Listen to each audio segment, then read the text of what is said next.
Sir metro ದರ ಏರಿಕೆ ನಿಖಿಲ್ ಅಲ್ಲೇ ಮಾತಾಡ್ತಾನೆ ಡೀಟೇಲು. ಪಾರ್ಟಿ ಆಫೀಸ್ಗೆ ಅವನೇ ಹೋಗಿದ್ದಾನೆ, ಈ ಪ್ರೆಸ್ ಮೀಟ್ ಕರೆದಿದ್ದಾನೆ, ಬಟ್ ಅಲ್ಲೇ ಮಾತಾಡ್ತೀನಿ. ಈಗ ರಾಜ್ಯ ಸರ್ಕಾರ ಈ ರೀತಿ ಸುಳ್ಳು ಹೇಳ್ತಕ್ಕಂಥದ್ದು, ಯಾಕೆಂದರೆ ನಾವು ಸತ್ಯನೇ ಹೇಳ್ತೀವಿ ಅಂತಾರೆ. ಇವತ್ತು ಒಂದು ಕಡೆ ಹೇಳ್ತಾರೆ ಕೇಂದ್ರ ಸರ್ಕಾರದ್ದು ಕೇವಲ 20% ಈ ಒಂದು ಯೋಜನೆಗೆ ಹಣ ಕೊಡೋದು, ಇನ್ನು ಉಳಿದಿದ್ದು ರಾಜ್ಯ ಸರ್ಕಾರದ್ದೇ ಮೇಜರು ಅಂತಕ್ಕಂಥದ್ದು ಹೇಳ್ತಾರೆ. ಈಗ ರಾಜ್ಯ ಸರ್ಕಾರ ಹೆಚ್ಚಿನ ಹಣವನ್ನು ಇದಕ್ಕೆ ಬಂಡವಾಳ ಹಾಕಿದಾಗ ಕೇಂದ್ರ ಸರ್ಕಾರದ್ದು ಕೇವಲ 20% ಇದ್ದಾಗ ಕೇಂದ್ರ ಸರ್ಕಾರದಲ್ಲಿಂದ ಈಗ ಅವ್ರ ಮೇಲೆ ದೋಷ ಏನು ಹೊರಡಿಸ್ತಾ ಇದ್ದಾರೆ. ಕೇಂದ್ರ ಸರ್ಕಾರ ಹೇಳಿದ್ದಾರೆ ಅದು ಅರ್ಬನ್ ಡೆವಲಪ್ಮೆಂಟ್ ಡಿಪಾರ್ಟ್ಮೆಂಟಿಗೆ ಬರುತ್ತೆ ಅಂತಕ್ಕಂಥದ್ದು ಏನು ಹೇಳ್ತಾ ಇದ್ದಾರೆ ಈಗ ರಾಜ್ಯ ಸರ್ಕಾರದಲ್ಲಿ. ಈಗ ಆಗಿದ್ದರೆ ಬೇರೆ ರಾಜ್ಯಗಳಲ್ಲಿ ಯಾತಕ್ಕೆ ಮೆಟ್ರೋ ಪ್ರಾಜೆಕ್ಟ್ನ ಯೋಜನೆಗಳಾಗಿರ್ತಕ್ಕಂಥದ್ದಕ್ಕೆ ಪದೇ ದರ ಏರಿಕೆ ಮಾಡ್ತಾ ಇಲ್ಲ, ಕರ್ನಾಟಕದಲ್ಲಿ ಮಾತ್ರ ಯಾಕೆ ಮಾಡ್ತಾ ಇದ್ದಾರೆ?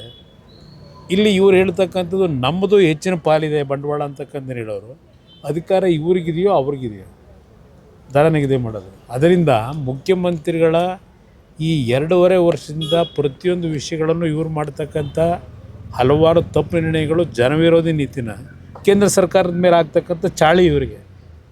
ಅದರಿಂದ ಇದರ ಬಗ್ಗೆ ಜನ ಎಚ್ಚೆತ್ಕೋಬೇಕು ಅನ್ನೋದು ಹೇಳ್ತೀನಿ. ಬಟ್ ಯಾವಾಗಲೂ ಹೀಗೆ ಜಾರ್ಖಂಡ್ ಹೇಗೆ ಸರ್ ಜನಗಳ ಪರಿಸ್ಥಿತಿ ಹೇಗೆ ಅಂತ?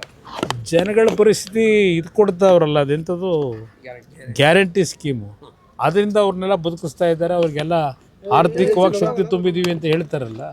ಕರ್ನಾಟಕ ರಾಜ್ಯದಲ್ಲಿ ಪರ್ ಕ್ಯಾಪಿಟ ಇನ್ಕಮ್ ಇರ್ಬೋದು, ಅವರ ಬಡವರಿಗೆ ಆರ್ಥಿಕ ಶಕ್ತಿಯನ್ನು, ಸ್ವಾಭಿಮಾನದ ಬದುಕನ್ನು ಈ ಗ್ಯಾರಂಟಿಯಿಂದ ಕೊಟ್ಟಿದ್ದೀವಿ ಅಂತ ಪದೇ ಅಡ್ವರ್ಟೈಸ್ಮೆಂಟು ಕೊಡ್ತಾ ಇದ್ದಾರೆ. ಜನಕ್ಕೇನು ತೊಂದರೆ ಇಲ್ಲ, ಜನ ಆರ್ಥಿಕವಾಗಿ ತುಂಬ ಚೆನ್ನಾಗಿದ್ದಾರೆ ಅನ್ನೋದು ರಾಜ್ಯ ಸರ್ಕಾರದ ಭಾವನೆ.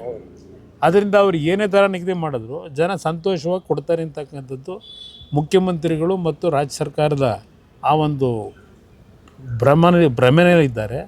ಜನ ತೀರ್ಮಾನ ತಗೋಬೇಕು. ಸರ್ಕಾರ ಸರ್ ಹೈಕಮಾಂಡ್ ಎಷ್ಟು ಹೇಳಿದ್ರು ಯತೀಂದ್ರ ಸಿದ್ದರಾಮಯ್ಯ ಅವ್ರಿಗೆ ಸೇರಿರೋದು ನಾನು ಯಾಕೆ ಮಾತಾಡ್ತೀನಿ? DCM ಅವರು ಕೂಡ ಯತೀಂದ್ರ ಅವರ ಹೈಕಮಾಂಡ್ ಅಂತ ಹೇಳ್ತಾರೆ. ಈಗ ಆ ವಿಷಯ ಕಾಂಗ್ರೆಸ್ ಸರ್ಕಾರಕ್ಕೆ ಸೇರಿರೋದು, ಕಾಂಗ್ರೆಸ್ ಪಕ್ಷಕ್ಕೆ ಸೇರಿರೋದು. ಅವರು ಹೊಡೆದಾಡ್ತಲ್ಲಿ ನಾನು ಯಾತಕ್ಕೆ ನನ್ನ 100 ಕೆಲಸ ಇದೆ, ಅದಕ್ಕೆ ನಾನು ಯಾತಕ್ಕೆ ತಲೆ ಕೆಡಿಸ್ಕೊಳ್ಳಿ? Thank you sir.